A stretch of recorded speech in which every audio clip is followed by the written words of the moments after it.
Is global warming a fact? Or is it a lie? A hoax? My name is Harold. Welcome to Terug naar de Basis.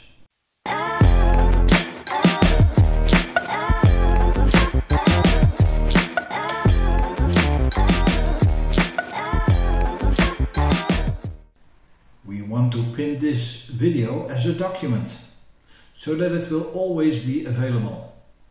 Watch this important documentary here.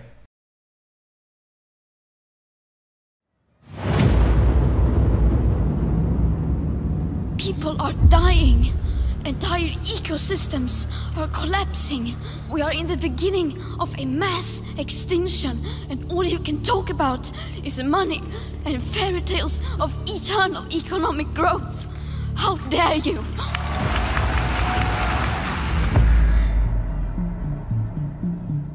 This is the story of how an eccentric environmental scare grew into a powerful global industry.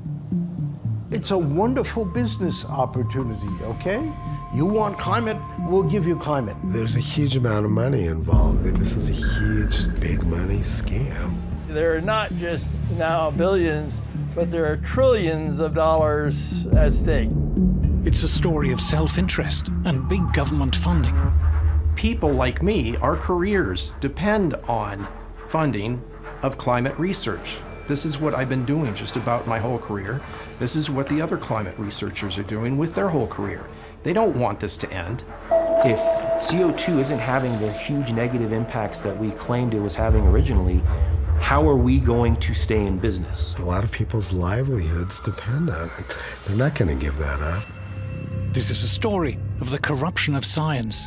There's no such thing as a climate emergency happening on this planet now. There's no evidence of one. The climate alarm is nonsense, you know, it's a hoax. I've never liked hoax. I think scam is a better word, but I'm willing to live with hoax. It's a story about the bullying and intimidation of anyone who dares to challenge the climate alarm. To speak up against or about climate change in any sort of skeptical way was essentially career suicide. Activists are even calling for any skepticism to be criminalized. It's the story of an assault on individual freedom. It's a wonderful way to increase government power. If there's an existential threat out there that's worldwide, well, you need a powerful worldwide government, you know, to cope with it. We see all these kind of authoritarian measures being adopted in the name of saving the planet. You've suddenly got the population under control all over the world.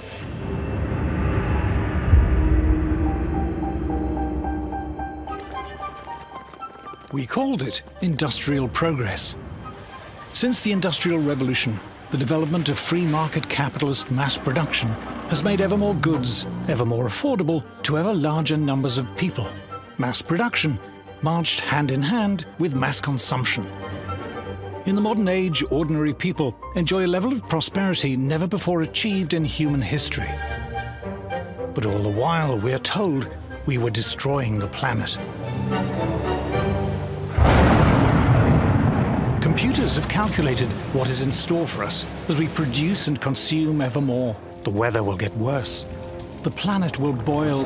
We greedy humans must accept limits on our lifestyle. Consume less, travel less. Those who deny the climate crisis are not just wrong, they're dangerous, spreading the poison of doubt among a gullible population. These deniers should be shunned and shamed and censored. For these climate deniers are flat earthers. They are anti-science.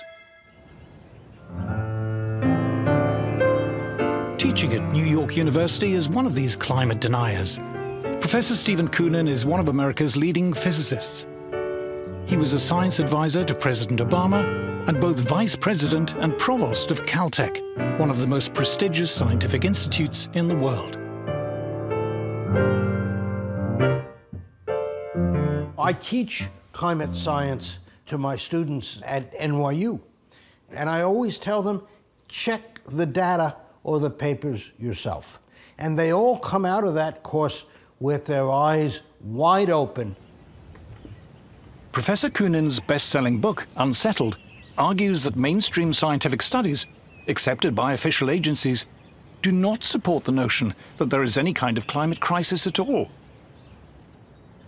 Of course, I've been called a denier. And my response is, tell me what I'm denying, because I'm quoting from you directly from the official UN scientific reports. Dick Lindzen also dismisses the claims of climate alarmists. He's one of the world's leading meteorologists, was professor of meteorology at both Harvard University and MIT, and has served on the UN's Intergovernmental Panel on Climate Change, or IPCC. Even the Intergovernmental Panel on Climate Change, if you go to their section of Working One, Group 1, which is the science, they don't support any of these claims. And I assure you, having served on it, it's biased, but you couldn't get any real scientists to agree some of the nonsense that's being promoted. Will Happer is also a denier and is another of America's leading physicists. He has been science advisor to 3 presidents and professor of physics at both Columbia and Princeton University. There's this mischievous idea that's promoted that scientific truth is determined by consensus. In real science, you know, there are always arguments. No science is ever settled. You know, it just is absurd when people say the science of climate is settled. It's not. There's no such thing as settled science, especially climate. Dr. John Clauser is one of the most respected scientists in the world. In 2022, he was awarded the Nobel Prize for Physics. The science that's being done is appallingly bad, in my opinion. There are a large number of scientists who are in violent disagreement. They refer to themselves as skeptics. Since I am no longer worried about losing funding or a job, whatever, I call myself a climate change denier. These very eminent and respected scientists, and others like them, are not flat earthers. They do not deny science. So what's the evidence that has caused them to dismiss the climate alarm as nonsense?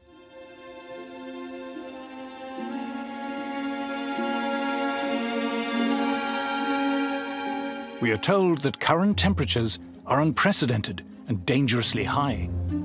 It's possible to check if this is true, because we have evidence of Earth's climate history dating back hundreds, thousands, even millions of years. The desert of Judea by the Dead Sea. Professor Nir Shavi from the Racah Institute of Physics has come here looking for clues. Thousands of years ago, this place was underwater, and etched into the rocks are lines which, if you know how to read them, tell the story of Earth's climate history. And here's the climate.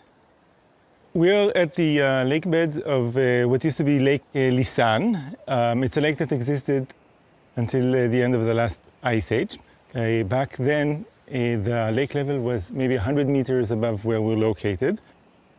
When we want to reconstruct climates of the past, we have to look for evidence, for clues. And when the lake existed, it had deposits. And by looking at these layers here, we can actually reconstruct how the climate has changed. Warmer water means more life, the accumulation of more shells and bones from sea creatures, and other changes that are reflected in the ancient layers of the lake bed. The lines act as a kind of thermometer, and this is just one way geologists can reconstruct past climate. In other places, we can go to stalagmite caves and see the annual rings that you have in the stalagmites, or we can drill cores from the bottom of the ocean and then look at layers there, or many other places. But here, I think this is one of the nicest places because you can actually see how the climate has changed. So when we look back in time, what do we find?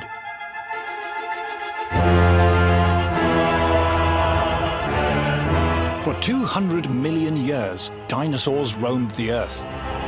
An Earth marked by fertile, dense forests, teeming with life. And at no time during those 200 million years were temperatures as cold as they are today. If you go back, let's say, 200 million years, it was maybe 13 degrees warmer than it is now. So, on the geological perspective, this is not at all unprecedented. For For the last 500 million years, temperatures have varied greatly. But for almost all that time, the Earth was much, much warmer than today. Compared to the last $500 million years, the Earth right now is exceptionally cold. In fact, there are very few times when it's been this cold. We're relatively cold. Maybe not quite the coldest it's been in 500 million years, but pretty close to it. We are in a remarkably cool period if we look over the last 550 million years. In fact, only one other time period in that last 550 million years was the temperature as cool as it is now. The mammals who now inhabit the Earth began to evolve around 60 million years ago, when the world was much warmer than today. If we just look at the last 65 million years, so this is after the dinosaurs go extinct, mammals really start to take over, and our evolutionary ancestors start to live on the land. Any time period within the last 65 million years was warmer than it is essentially today. The Earth's mammals, humans included, appear to thrive when it's warm, warmer than it is now. There's no doubt that warm is better than cold in geological history. We are a tropical species. A human being in the shade, naked, dies at 20 C from hypothermia. We evolved on the equator in Africa, and the only reason we were able to get out of there eventually was fire, shelter, and clothing. Over the last 50 million years, temperatures steadily declined, plunging the Earth into what geologists call the late Cenozoic Ice Age. We are still in that ice age. The reason there's all that ice on the poles is because we're in an ice age. Everybody knows that who knows anything about the history of the Earth. This is an ice age. We're at the tail end of a 50 million year cooling period, and they're saying it's too hot. If we zoom in on the past few million years, we see temperatures sinking, and as they do, fluctuating between extremely cold periods and slightly milder periods. The extremely cold periods are called glacial maxima, when the planet is mostly covered in ice, and the slightly less cold are called glacial minima, when there's just ice at the poles. For the past 10,000 years, fortunately, we've been in a slightly less cold glacial minimum, known as the Holocene. With milder weather, humans began to emerge from their caves, and several thousand years ago, we see the rise of the first great civilizations, in a blissful period which, according to many studies, was considerably warmer than today. This is known as the Holocene climate optimum.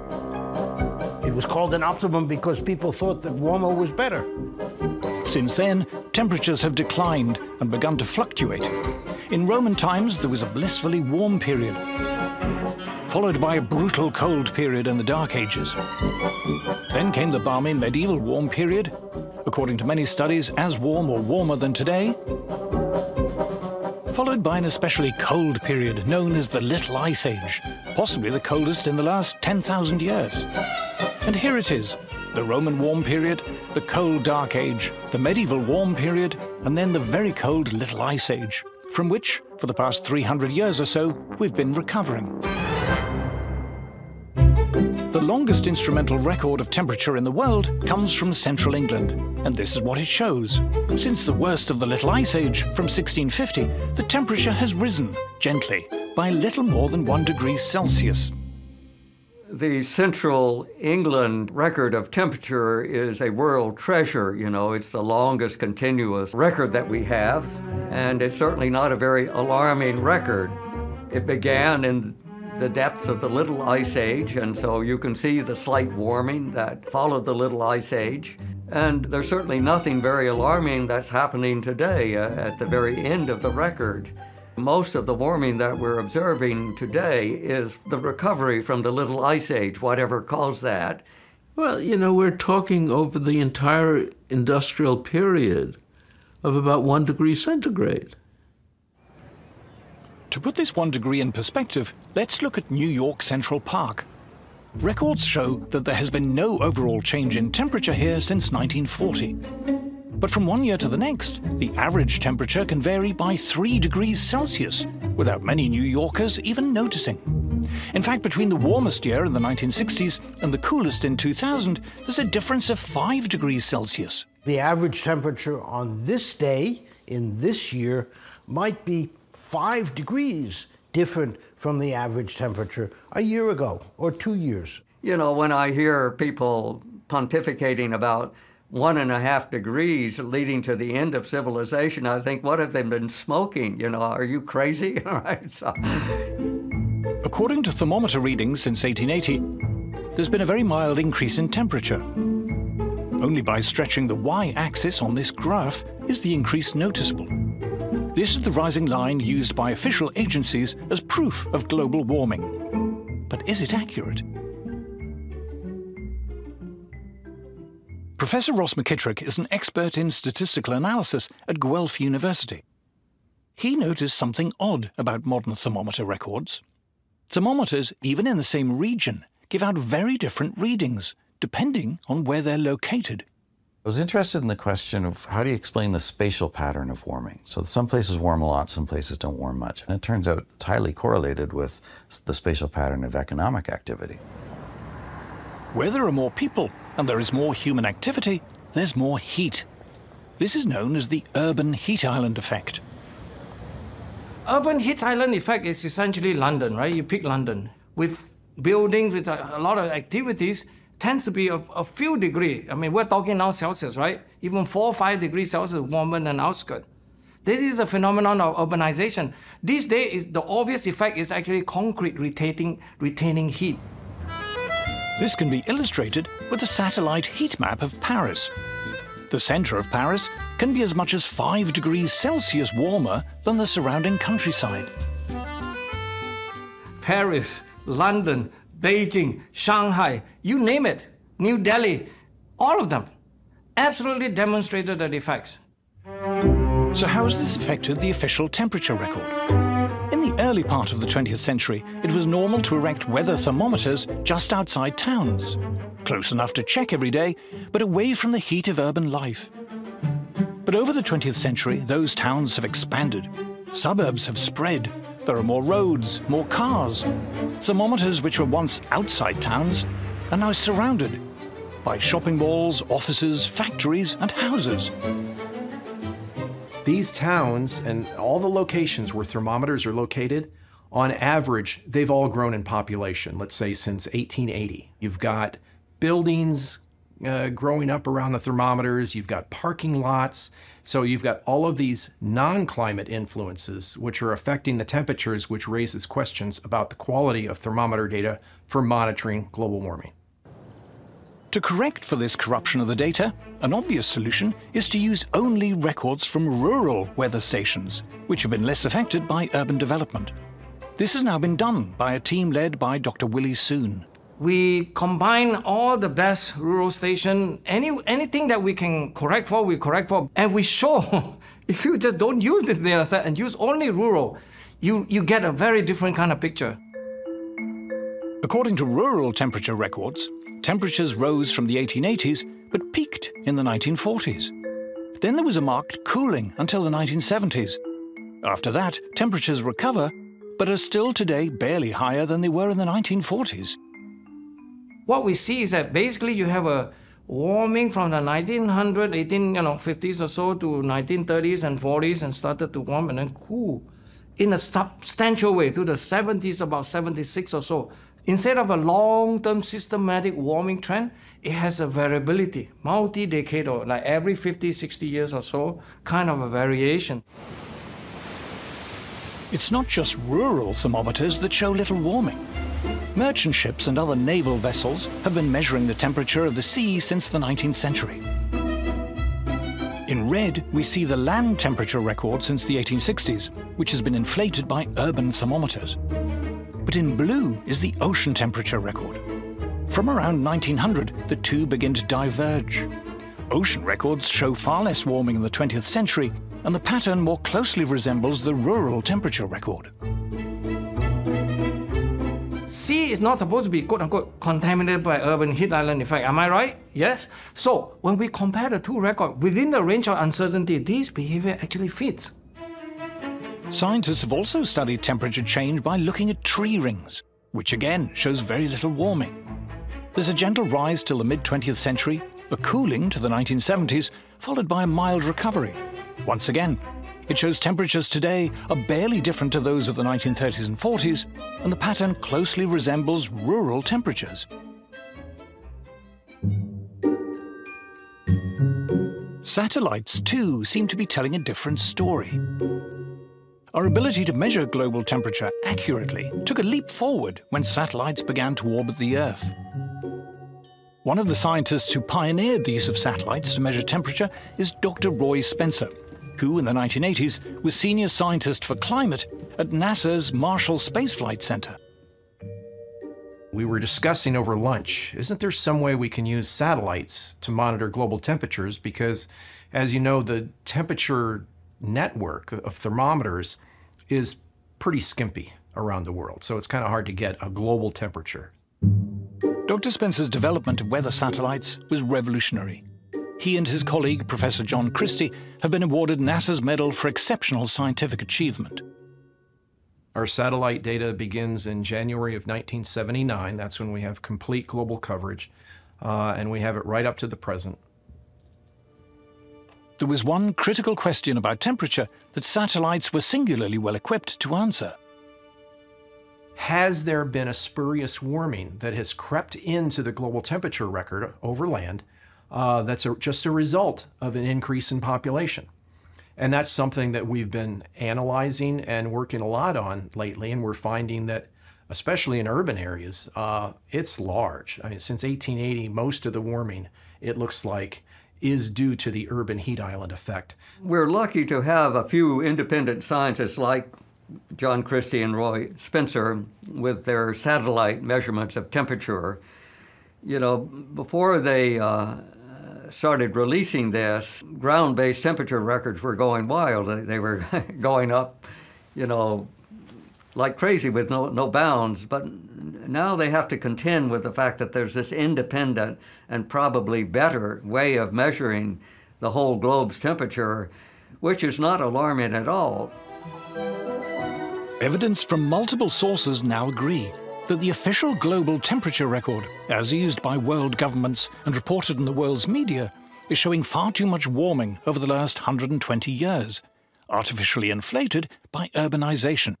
You look at the weather balloon record, the satellite record, the rural record, the ocean record doesn't warm nearly as much as land.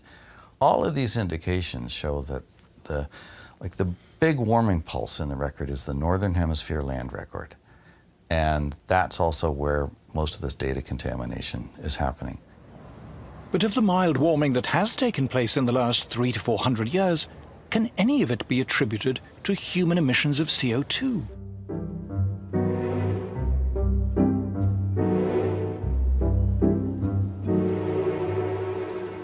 Professor Henrik Svensmark is visiting the Hebrew University of Jerusalem and taking a stroll in the Evolution Garden, dedicated to preserving the oldest surviving plant species on Earth. These plants aren't just pleasing on the eye. They can also tell us about levels of CO2 in the atmosphere in Earth's geological past. What we have here is a ginkgo tree, and it's actually a living fossil in the sense that this type of tree first appeared about 270 million years ago. On the underside of the leaf, there are what we call stomata, the cells where they can uptake CO2. So they're actually measuring how much CO2 is in the air, and then they adjust the number of these stomata to how much CO2 there is. And by looking at fossils and measuring how many there are at a different time, it says something about what was the level of CO2 back in time. So when we look back in time, what do we find? Over almost all of the last 500 million years, the level of CO2 in the atmosphere has been far, far higher than it is now. Even with modern industry's contribution to CO2 levels, by geological standards, the level of atmospheric CO2 today is close to being as low as it has ever been. At present, we have about 400 parts per million. 50 million years ago, it might have been 2,000 parts per million. So a much, much higher concentration of CO2. I think current estimates of global CO2 is 423 or so parts per million today. If we look through the Phanerozoic, the last 550 million years, we would see CO2 on the order of 7,000 parts per million. CO2 is plant food, and the result of much higher levels of atmospheric CO2 in the past was a much, much greener world. Periods of elevated CO2 tend to be time periods of a huge biodiversity on the planet. In fact, we're in a CO2 famine if we look over the last 550 million years. At the depths of the most recent glacial maximum, the amount of CO2 in the atmosphere sank so low, all life on Earth came close to extinction. They say CO2 is higher than it's been for 100,000 years, but what they don't tell you in that period they're talking about is that CO2 sank so low that all life on Earth nearly died. 20,000 years ago, CO2 is at the lowest level it has ever been in the history of the Earth, 180 parts per million. If it had gone down another 30 parts per million, we'd all be dead. There is a low point of CO2 where photosynthesis becomes so inefficient that plant life would die. Then everything else starts to perish after that. During the last glacial maximum, there's good evidence that in many parts of the world there was plant starvation from not enough CO2. So we should be very grateful that CO2 levels are beginning to go back up. We're still far from the historical norms, which would be several thousand parts per million. There's not enough fossil fuel to get there, but at least we're making a start. But has the small recent increase in CO2 affected the temperature? We would now show you a picture of CO2, but we can't, because it's invisible. CO2 makes up a tiny fraction of the gases in the atmosphere, just 0.04%. It is just one of 25 different greenhouse gases, which, taken as a whole, form only one part of Earth's complex climate system. So what evidence is there that this trace gas is having any noticeable impact on the climate? If it were true that higher levels of CO2 caused higher temperatures, we should be able to see that in Earth's climate history. Here, scientists are drilling into ancient ice cores. These cores tell us both about past temperatures and CO2 levels. Scientists have indeed found a link between temperature and CO2. The trouble is, it's the wrong way round. So it's true over the last few million years of the ice age that we're in now that CO2 and temperature are correlated, but if CO2 is the driver, it has to change first, and the temperature has to change second. In fact, when you start to look at the data very specifically, you see the exact reverse. Temperature starts to rise first, and then on the order of a century to a few centuries later, we start to see a rise in CO2. It's long been known that the temperature actually moves first. So temperature goes up, CO2 goes up after that. Temperature goes down, CO2 goes down. Ice ages start when carbon dioxide is at its maximum, and ice ages end when carbon dioxide is at its minimum, which is the exact opposite of what would occur if carbon dioxide was controlling the temperature. The question of whether CO2 drives the climate is easily resolved. You can look back in time over hundreds of millions of years. CO2 levels have changed radically many times. Did this cause temperature change? No, absolutely not. CO2 has never driven temperature changes in the past, never. Nor is it clear in recent times that CO2 is having any effect on temperature. Here we see industrial output of CO2 since 1750. From the mid-19th century to the mid-20th century, there was only a slight increase. It's not until the 1940s that industrial production of CO2 begins to take off. But this doesn't match the temperature record. According to rural thermometers, most of the warming in the past 200 years occurred before the 1940s, and have barely changed since then. One of the embarrassments that IPCC doesn't like to talk about was that the 1930s, when human influences were much smaller, were particularly warm.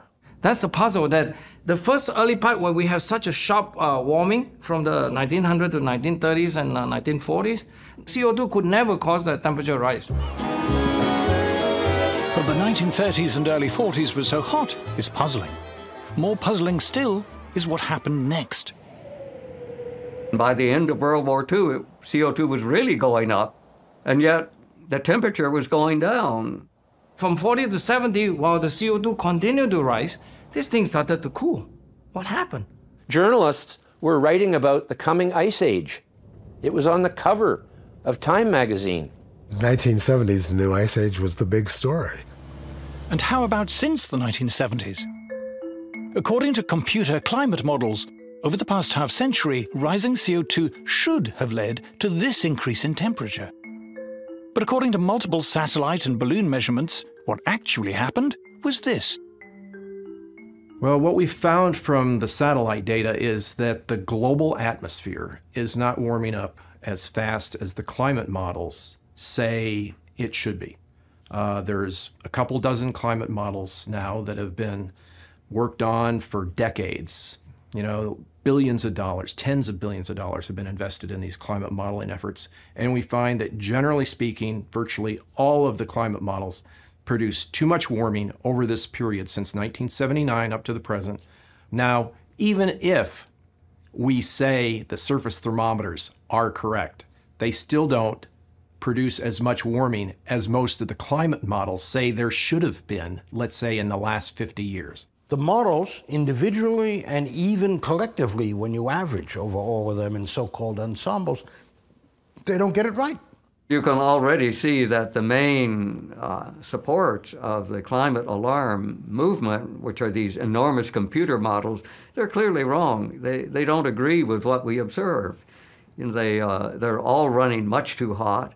They don't get the geographical distribution of temperatures anywhere close. They don't get El Nino, La Nina cycles. They're just nonsense. All climate models are based on the assumption that CO2 drives temperature change. But actual observations and historical evidence clearly suggest that it doesn't. Yes, I assert that there is no connection whatsoever between CO2 and climate change. That's all a crock of crap, in my opinion. There is no truth to the idea that the Earth is warmer now than it has been in the past. It's a lie. There is no truth that CO2 is higher than it should be. That is a lie. Earth's climate has changed many times over the course of its long history and will continue to change without any help from us. Climate always changes, you know. Who denies climate change? It's always changing. But if CO2 doesn't drive climate change, what does?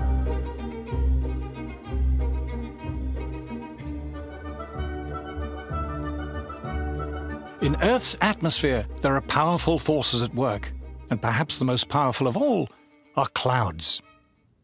CO2 is quite unimportant in controlling the Earth's climate. What is important is clouds. Clouds don't absorb any energy at all. They simply reflect all of the sunlight back out into space. Big, bright, white clouds. If you look at the Earth, you see lots and lots of them, and they vary dramatically from one day to the next. That is hundreds of times more powerful than the trivial effects of CO2. But what controls the number and density of clouds on Earth? Professor Henrik Svensmark from the Danish National Space Institute is in Jerusalem with the astrophysicist Nir Shaviv. Together, they've been exploring cloud variation and its effect on climate. And strangely, they've found a link between clouds and exploding supernovae far off in our galaxy. When we have big stars, they don't live very long. Relatively only maybe a few million years, up to 40 million years. But they end their life in a huge explosion, which we call the supernova. An exploding supernova sends out vast quantities of debris, tiny charged subatomic particles known as cosmic rays, traveling almost at the speed of light. And as they hit Earth, they develop into seeds which attract water vapor and form clouds.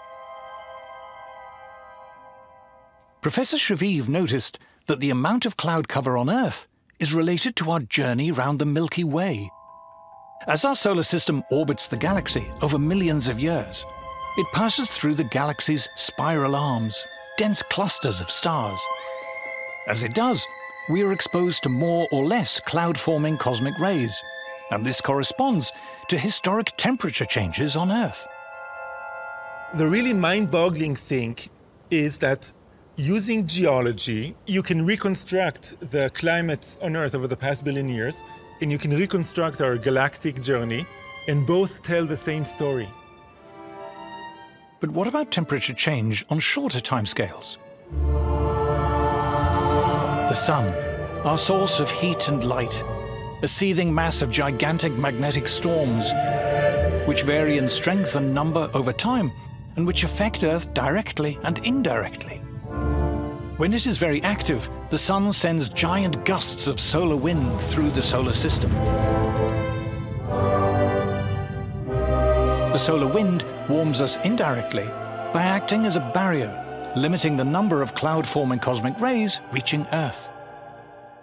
So from the Sun, we have the solar wind. It carries the Sun's magnetic field out to a large distance, and it works like a shield against cosmic rays. When the Sun is more active, you have a stronger solar wind, you have less cosmic rays reaching the inner solar system and reaching the atmosphere, and the clouds which are then formed are less white. They reflect less of the sunlight, which means that it's going to be warmer here on Earth.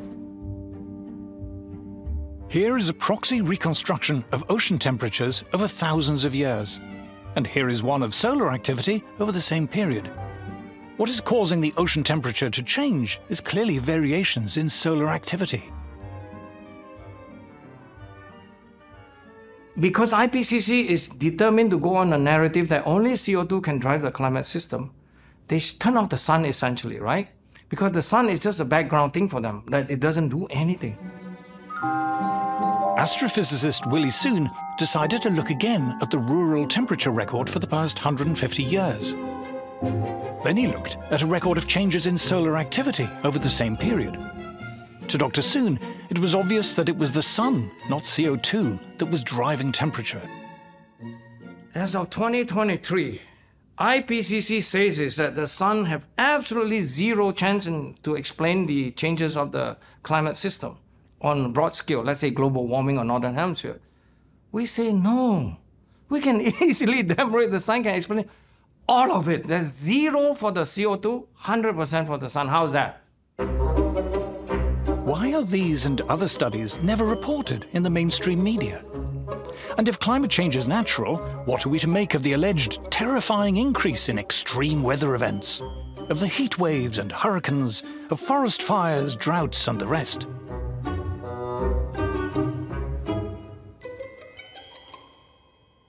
My first instinct as a scientist, and what I teach my students is, well, let's look at the data. And when you do that, you discover, as you can read in the IPCC reports themselves, that it's pretty hard to find trends in extreme events, much less attribute them to human influences. You've now had decades of putting the idea in people's heads that any time the weather's bad, it's climate change and greenhouse gases. So I think people at this point can't help themselves. If you have a heat wave, immediately everybody's thinking, oh, what have we done to the weather? If somebody says in the news this is the warmest day since 1980 or something, well, you can look up the temperature records and see for yourself whether it was in fact warmer in the 1930s, as it often is. US temperature records are the best in the world. And here is the official US government record of heat waves in the US over the past century. It shows very clearly that the 1930s were far more prone to heat waves than we are today. Not only were there more heat waves in the 1930s, the heat waves then were much hotter than those of today. Likewise, official figures show that the number of hot days in the US has markedly declined. The United States was much hotter in the 1930s. North Dakota reached 121 degrees. South Dakota was 120 degrees. Wisconsin was 114 degrees. These sort of temperatures are just completely out of range of anything people experience now. A common mistake is to suppose that higher average temperature will mean more hot weather. But this isn't true.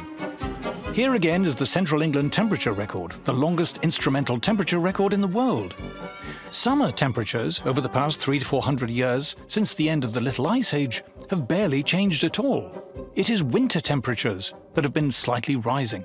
The Earth's climate has not been getting hotter, it's been getting milder.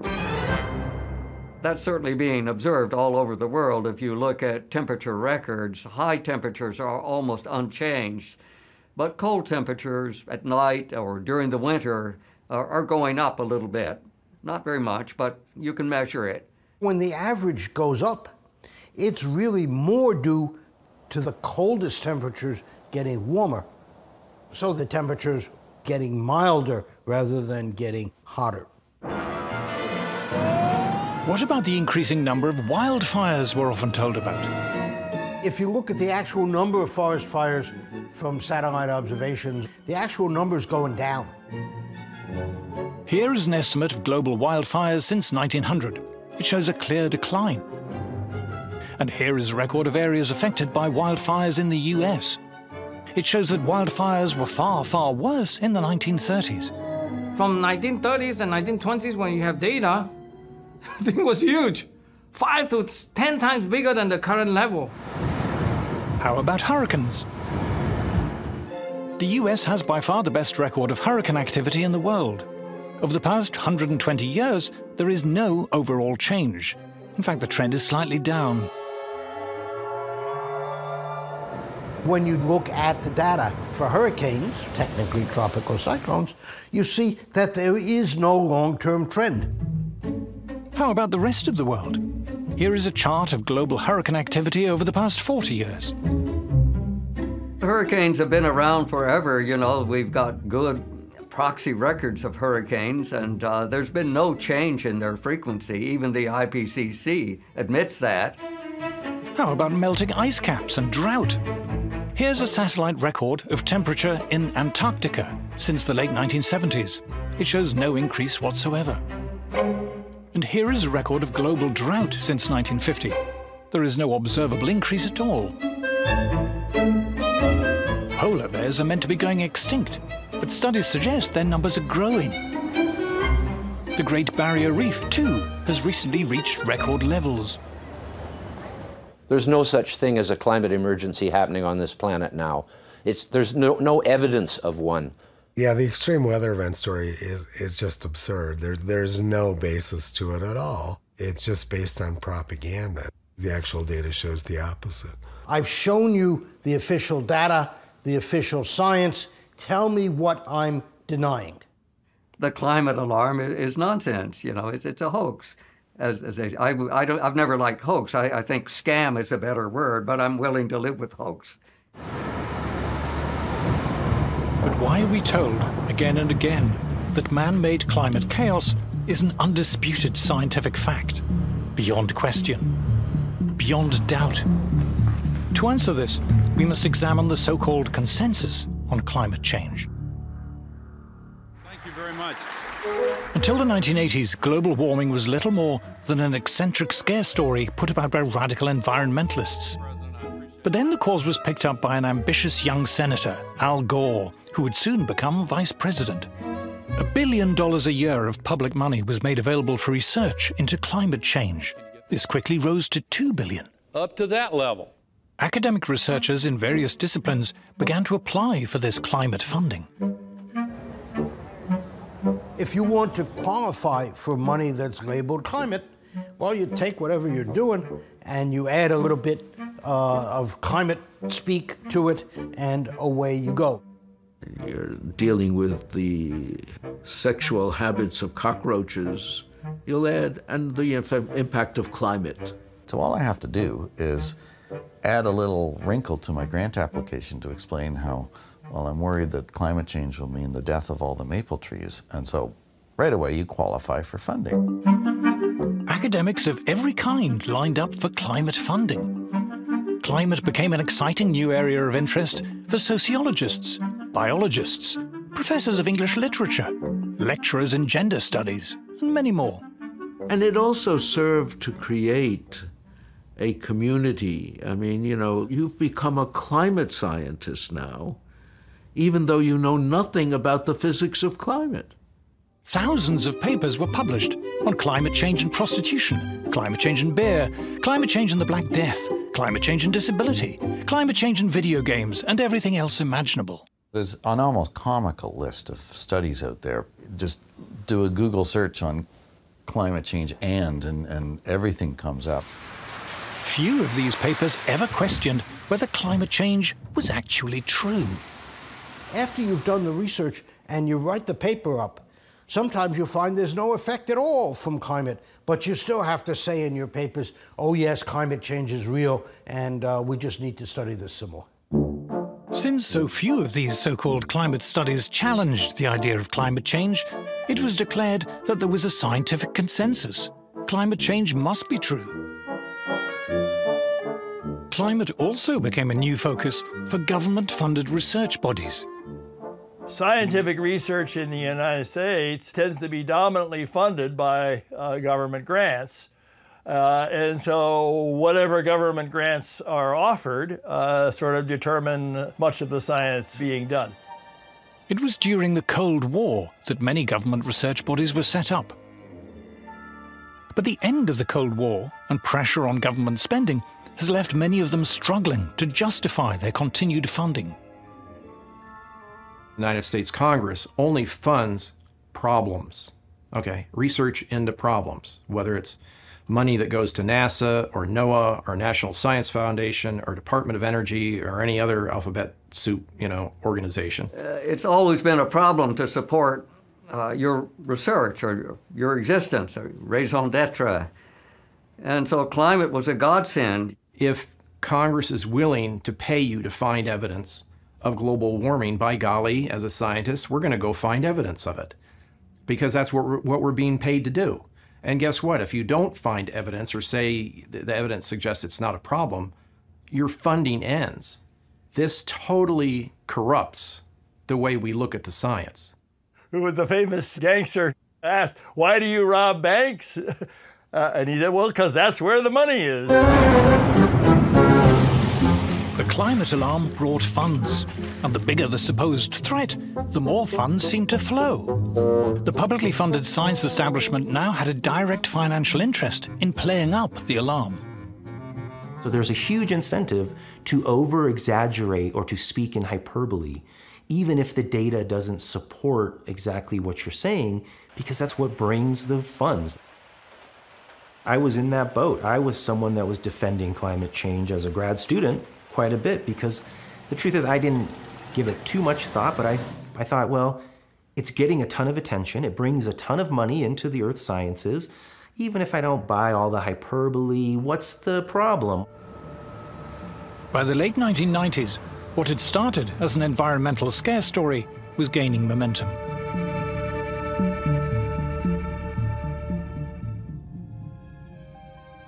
Western governments and their senior civil servants were more than willing to address the climate problem.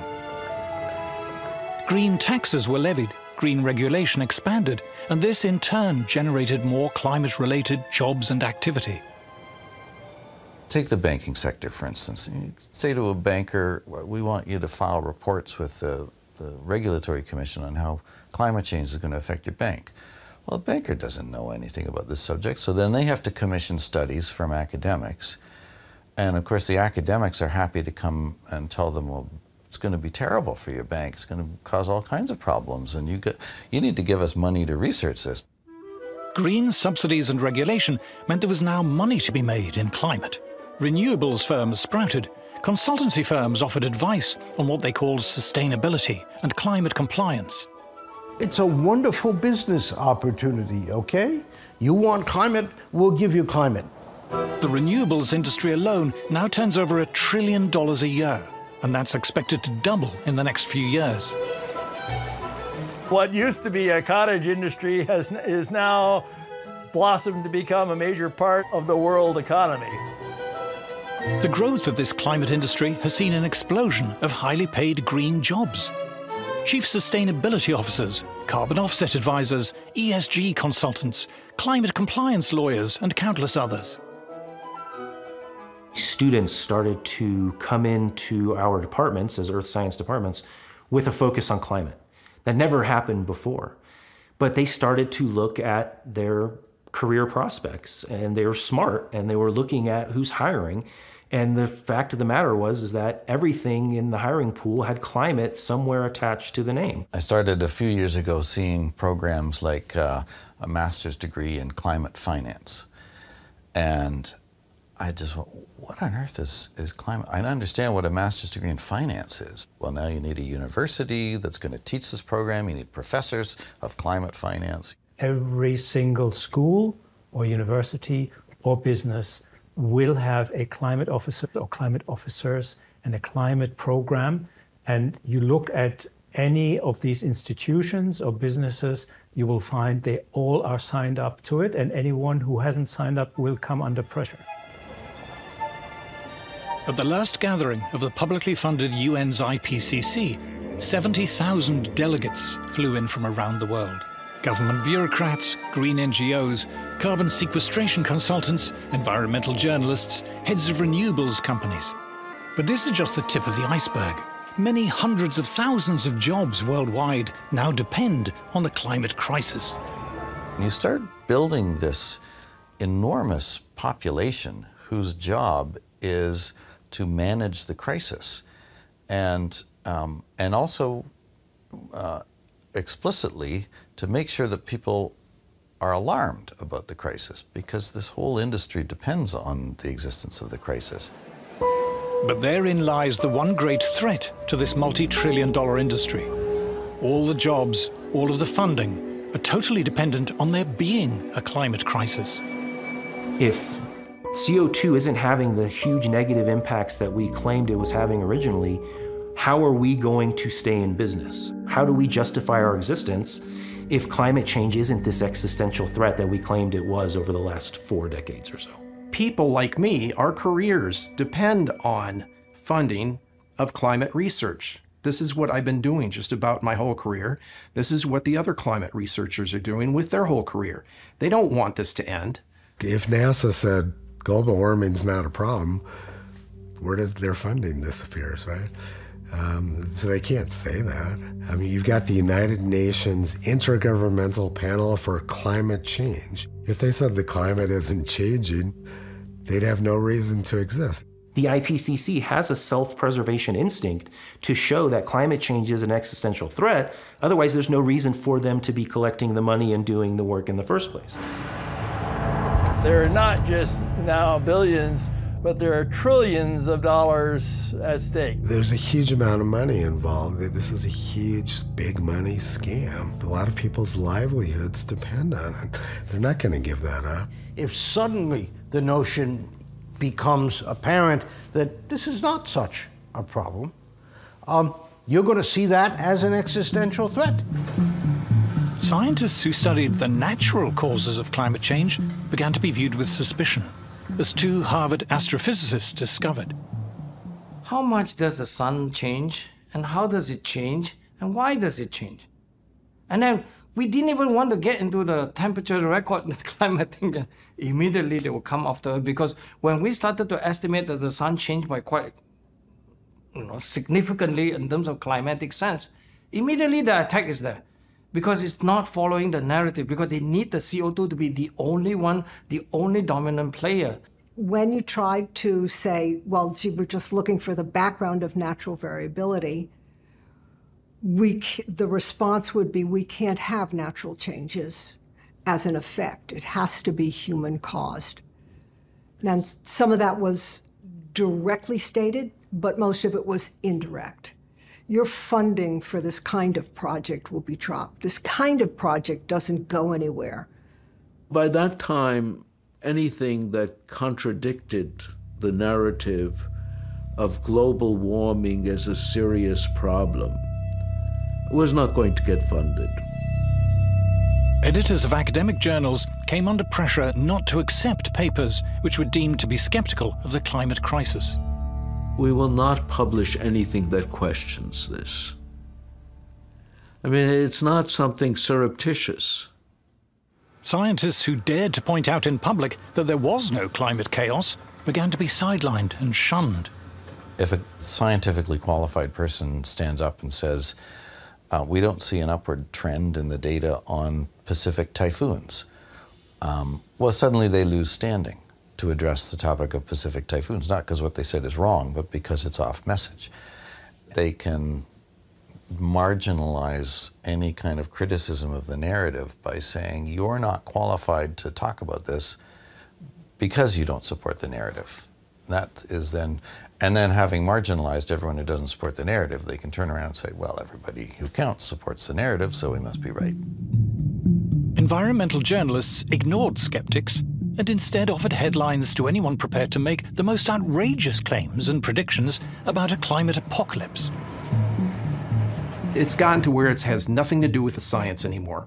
It doesn't matter if your alarmist prediction doesn't come true, you're still going to retain your status as an expert, and the media is still going to come and ask you for your opinion, even though you were crazy wrong about your predictions.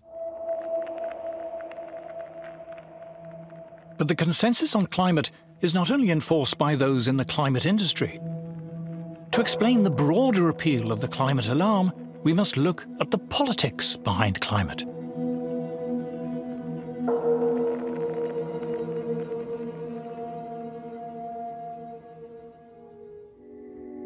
From the start, the climate scare was political. It came from the environmental movement, the sworn enemy of free market industrial capitalism. Finally, we've got them. We can claim that it is the free markets who are destroying the planet, and we need big government to save us.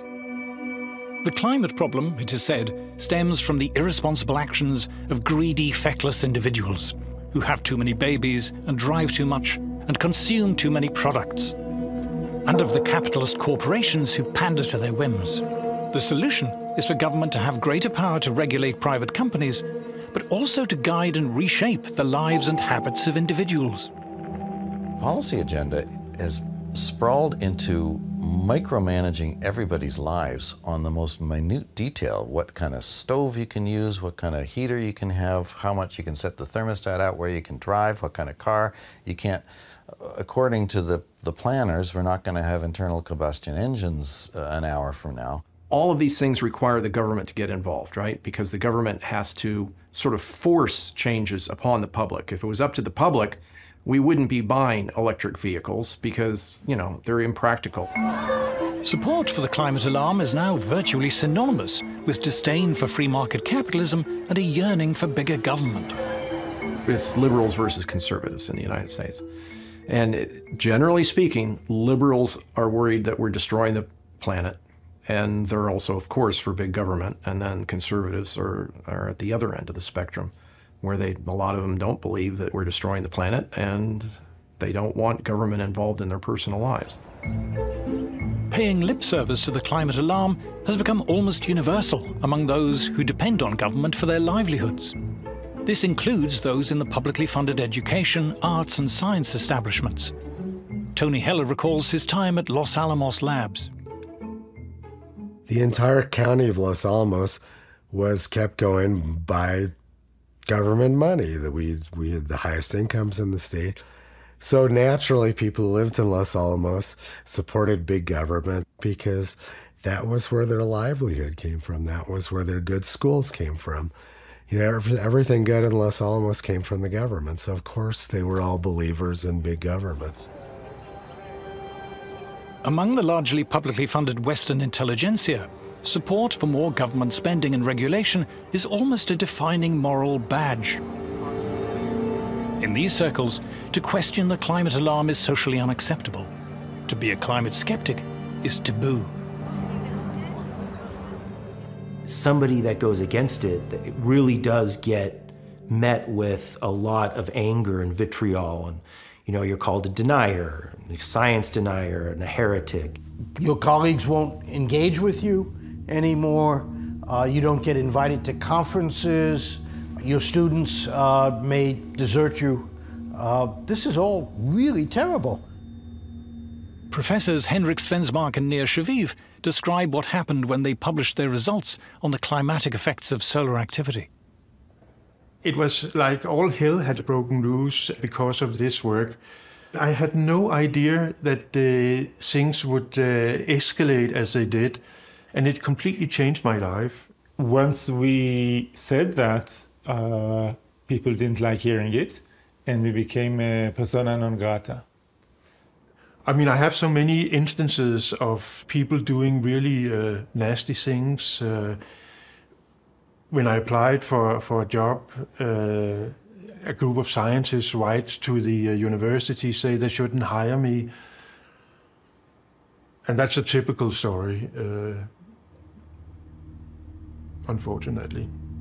If you don't agree with a standard polemic, you become an outcast. You're shunned. As if you have leprosy. For Professor Sally Baliunas, the personal attacks became too much. I retired early. And my family said I should have retired even sooner, years sooner. So they noticed the toll, took a toll on them and me. Dr. Matthew Wailicki was an assistant professor of geology at the University of Alabama when he decided to speak out about the climate scare. As a result of the backlash, he has decided to leave teaching. To speak up about climate change in any sort of skeptical way was essentially career suicide, absolutely. There was no possible way that I would publish in quite a few of the mainstream journals that I was required to publish in. I essentially isolated myself from many of the funding institutions. This is one of the reasons you can build a consensus in a community, is because anybody who is skeptical of that consensus essentially gets kicked out of the community. Speaking out in scientific ways that go contrary to the consensus, I would say is a career killer for people at the early stage of their careers.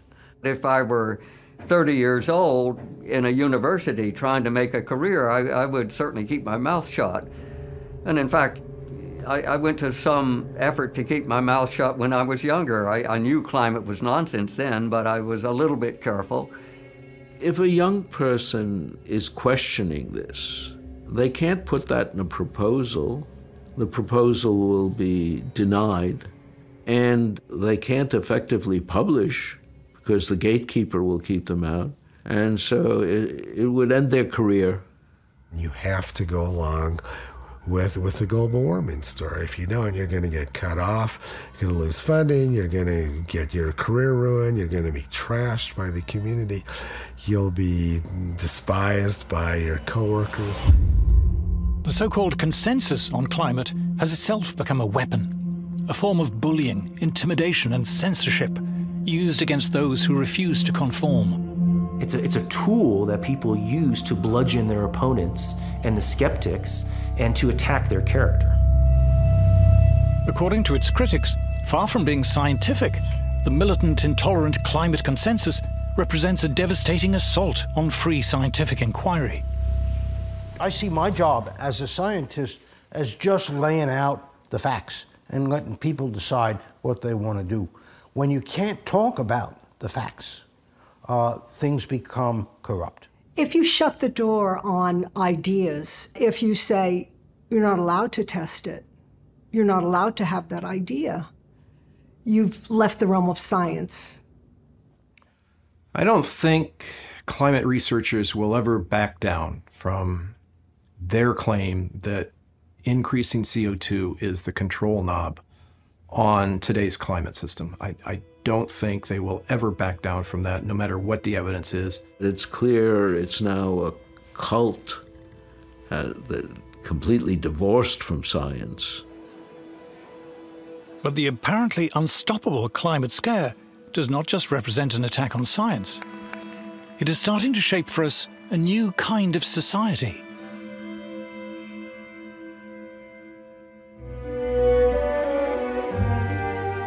Environmentalists like to pose as anti-establishment, but their demands are well received and piously echoed by King Charles and the Archbishop of Canterbury, the BBC, the UN, the EU, by heads of government, the World Bank and World Economic Forum. In fact, by the entire state-funded ruling establishment. Global warming is like the perfect problem that government can get involved in to grow the influence of government. It's a wonderful way to increase government power.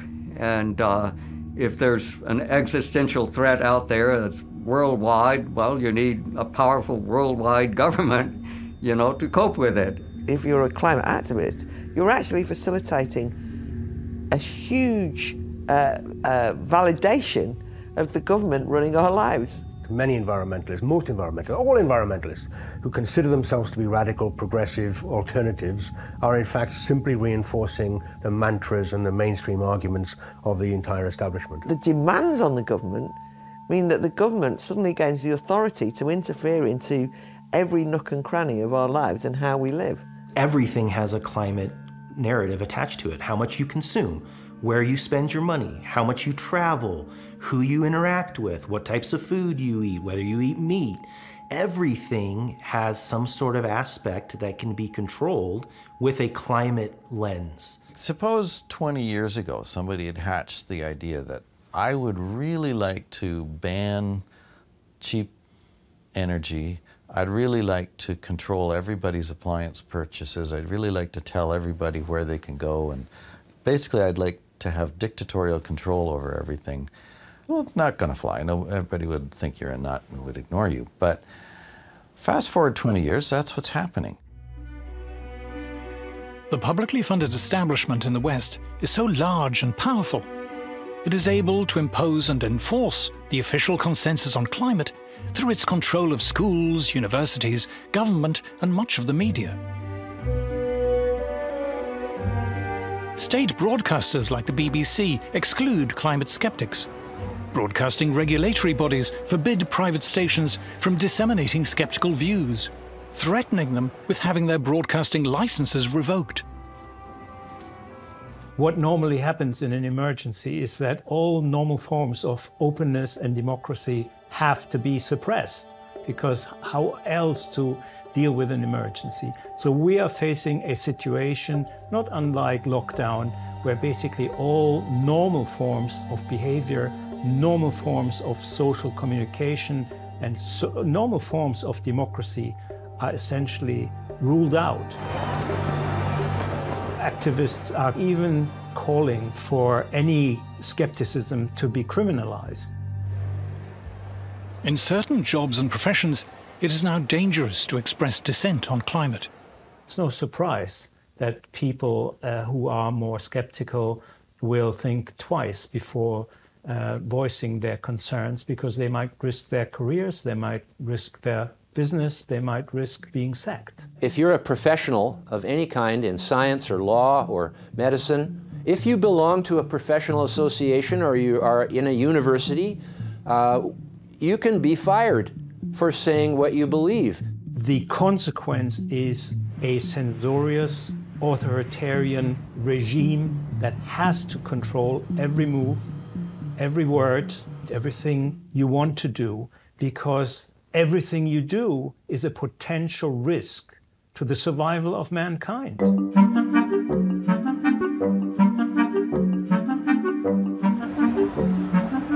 Climate protesters condemn capitalism, but at their anti-capitalist rallies, it's hard to spot anyone who looks like a worker, like a docker or crane driver or steel worker or a beautician or a trucker. The workers, it appears, are totally absent from these rallies, and for very good reason. Today's climate alarmists complain not that capitalism isn't producing enough, but that it's producing too much. The modern capitalist system has led to prosperity. More and more people have more and more things.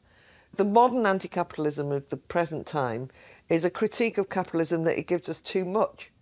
They think that the problem with capitalism now is actually that it's giving out too many rewards en masse to ordinary workers. And what they want instead, and this is often very explicit actually, is a much more austere, simple kind of lifestyle in which the mass consumption, the consumption choices of the great bulk of the population are controlled or even prohibited. You have to consume less, you have to holiday less, you have to drive less, you have to eat less, and so on. It seems that what upsets many environmentalists is not the failure, but rather the success of capitalism in producing an abundance of affordable goods for the masses. Ordinary working people, for once, we've arrived at a point in history, in the Western world at least, where mass manufacture has allowed them cheap clothes, cheap food, cheap furniture. Therefore, you get a clash when affluent environmentalists express their disdain for mass consumption. People going on those big, huge cruise ships, it's like thousands of them. It's like, what are they doing? Oh my God, there's all those cruise ships, like ruining Venice, you know, ruining all our beautiful... We own them, don't we? They're not... What are they going there for? What you have here is a classic example of class hypocrisy and self-interest masquerading as public-spirited concern. You could take these kind of green socialists much more seriously if they lived off-grid, they cut their own consumption down to the minimum, they never flew. Instead, you get constant talk about how human consumption is destroying the planet, but the people making all this talk show absolutely no signs of reducing their own. What environmentalists call degrowth is being achieved by the trashing of our conventional energy and transport systems, and the forced introduction of expensive and unreliable alternatives. Already this is having the desired effect on industrial manufacturing, which is straining under the burden of punitive green taxes and regulation and higher energy prices. The people behind the climate alarm couldn't give a damn about manufacturing. They have nothing to do with it. They don't know people who work in manufacturing, whose jobs and lives depend on it. They're not excited by industry or industrial progress. They explicitly want to shut it down.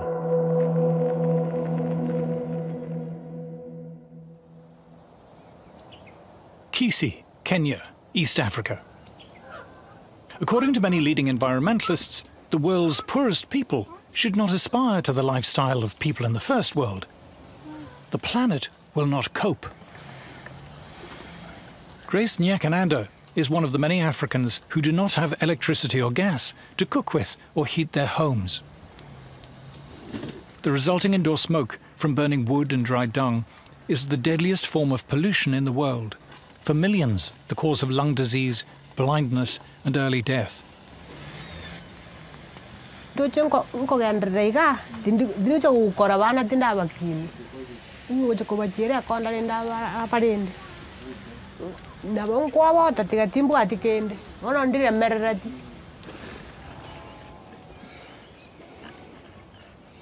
It's not just cheap, reliable electricity that Africa needs. Agricultural productivity here is incredibly low. Increasing it takes fossil fuels to make fertilizer and drive tractors and other farm machinery. Jasper Mashogu is a farmer. Each and every African wants to develop, and improving agriculture is one of the easiest ways to do that. Agriculture is tightly tied to fossil fuels that the Western nations are saying we should not have access to. Around a third of the food produced in Africa rots before it ever reaches the mouths of consumers. To prevent this terrible waste, Africa needs plastic packaging, refrigerated lorries, and good roads. All are opposed by Western environmentalists. All come with industrial development. All rely on affordable fossil fuel energy.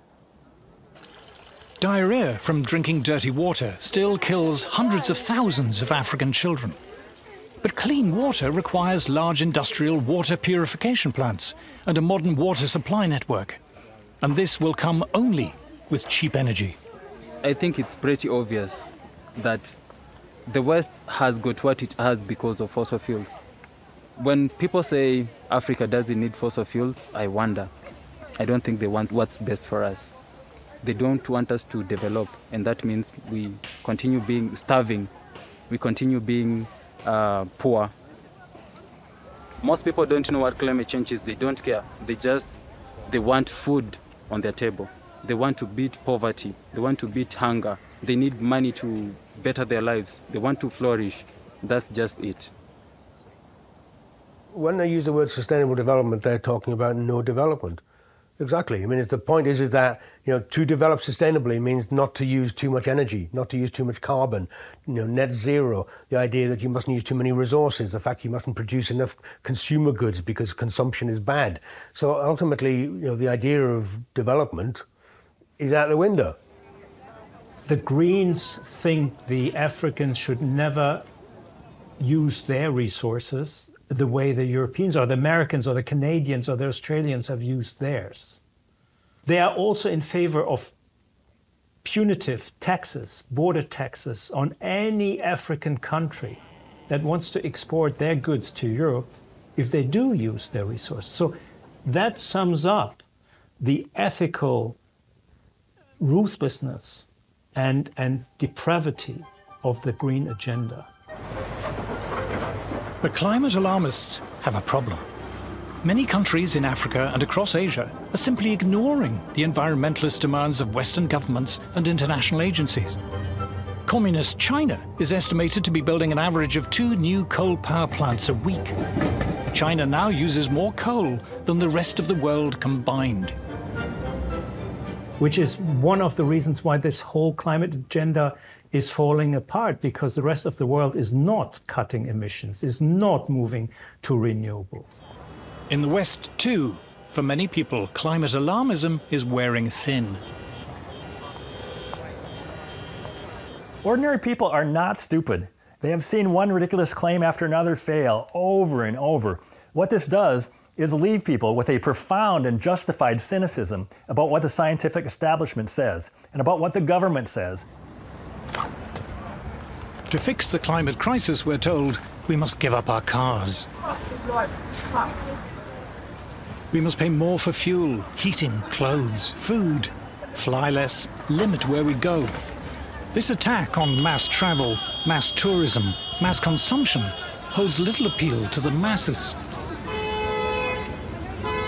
People have started to realise it's going to cost them a lot of money to simply live the lives that they weren't leading, that they want to lead.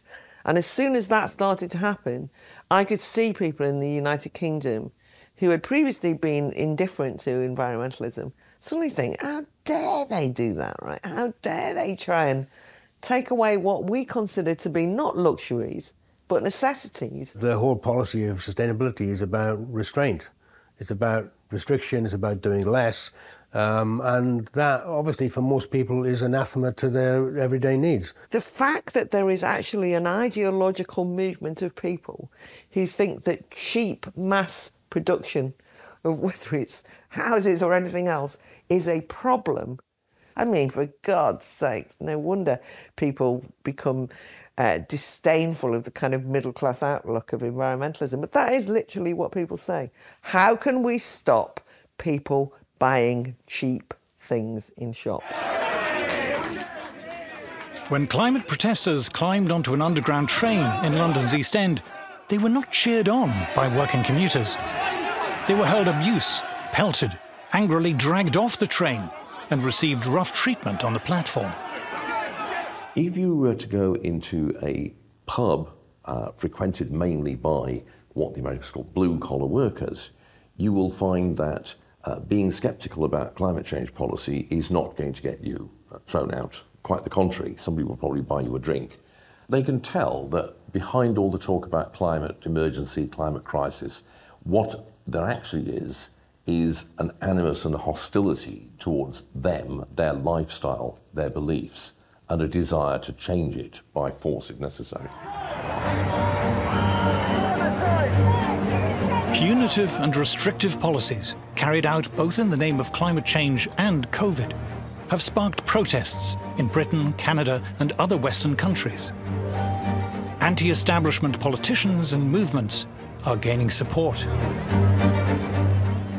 What they underestimated was the fury that this would meet with ordinary people who just say, you can't do this, so you suddenly get this new movement. Many working people are not merely sceptical, but positively angry about the climate alarm and all that flows from it. There is a suspicion, or perhaps realization, that climate change is an invented scare, driven by self-interest and snobbery, cynically promoted by a parasitic, publicly funded establishment hungry for ever more money and power. An assault on the freedom and prosperity of the rest of us.